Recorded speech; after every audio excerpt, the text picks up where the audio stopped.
독일 군 지도부를 소개해야 되는 경우의 수가 1조가 넘는 똑같은 기계를 만들어가지고 사실상 정보전쟁 시리즈. 자, 교수님, 오늘은 구체적으로 어떤 공작 사례이죠? 오늘은 보디가드 공작이라고요. 2차 대전을 배경으로 해서 영국을 비롯한 연합국이 독일의 서부 유럽 방어선을 침공하기 위해 이제 노르망디 작전을 계획하는 치열한 정보전쟁 공작들을 좀 소개해 드리도록 하겠습니다. 일단 아시다시피 2차 대전이 터지고 독일이 한 달 만에 프랑스를 비롯해서 전 유럽을 정복을 했거든요. 영국 한 나라밖에 남지를 않았는데 이 영국은 전쟁을 다시 원점으로 돌리기 위해서 대대적인 반격작전을 준비를 하고 있는 상황이었거든요. 전 유럽을 독일이 차지하고 있으니까 이 영국 섬나라가 군사적으로 굉장히 열세였죠. 독일은 노르웨이에서부터 스페인까지 영국과 전선을 형성하면서 해안선 전체를 방어벽을 구축을 했거든요. 1만 5천 개에 달하는 벙커라든가 포병 진지, 참호, 지뢰지대를 만들어 놓고 30만의 병력을 해안선에 깔아놓고 있었다는 거죠. 거의 3배 이상의 우세한 군사력을 가지고 유럽을 지키고 있는데 이걸 어떻게 상륙작전을 하느냐, 난제 중에 난제였습니다. 이것을 성공시키기 위해서는 독일의 군 지도부를 소개해야 되는 기만작전이 필요한 거죠.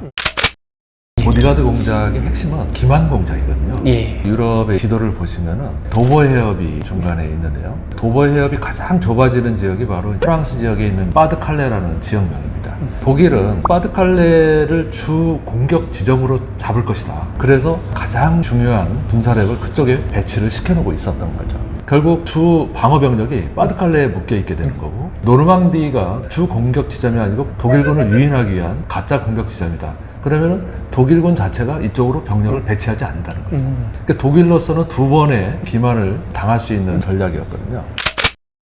사실상 이 기만을 위해서는 고도의 준비가 필요합니다. 2차 세계대전에서 스파이들을 이용을 해서 적군의 동향을 수집을 하고 그걸 본부에서 무선 통신을 통해서 비밀 연락이 이루어졌거든요. 여기에는 2가지 공작이 적용이 되는데 울트라 공작, 독일의 무선 암호를 해독하는 공작하고 더블 크로스 공작이라고 해서 영국에 파견된 독일의 스파이들을 이중 스파이로 전향을 시켜서 독일의 가짜 조작된 정보를 보내도록 하는 2가지의 공작을 적용하기 시작을 했습니다.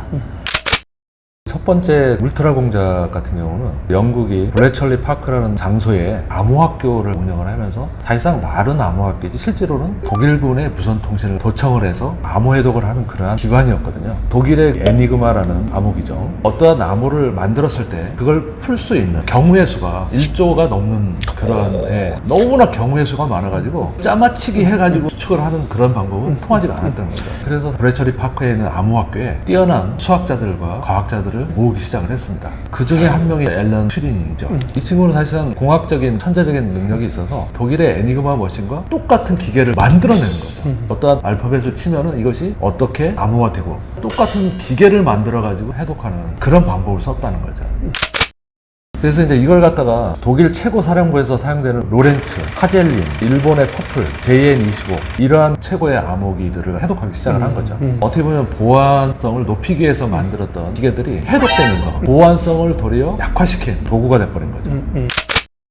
그러면 그 해독한 걸 바탕으로 해서 어떻게 기만이라는 걸 활용을 했죠? 영국은 미국의 24개 사단이 파드칼레에 가까운 영국 남부에 대규모로 집결하고 있다는 허위 정보를 독일 측에 흘려보내는데 이게 바로 이중 스파이들을 이용을 하는 거죠. 독일에서 영국에 파견한 스파이들이 대부분 체포가 됩니다. 근데 영국은 이들을 철저하게 전향을 시켜가지고 이중 스파이로 활동을 시키게 했고 사실상 이 스파이들이 기만에 크게 기여를 하게 됩니다. 결국 대규모 연합군 병력이 파드칼레 인근에 집중되고 있다라고 거짓 정보를 독일로 전송을 하게 되는 거죠.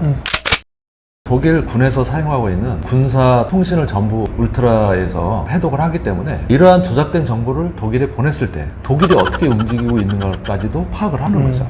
그래서 독일의 군사 상황부에는 파드칼레 맞은편에 연합군의 주력이 집결하고 있으니까 독일은 파드칼레에 점점점 더 강한 군사력을 집중시키기 시작을 한 거죠.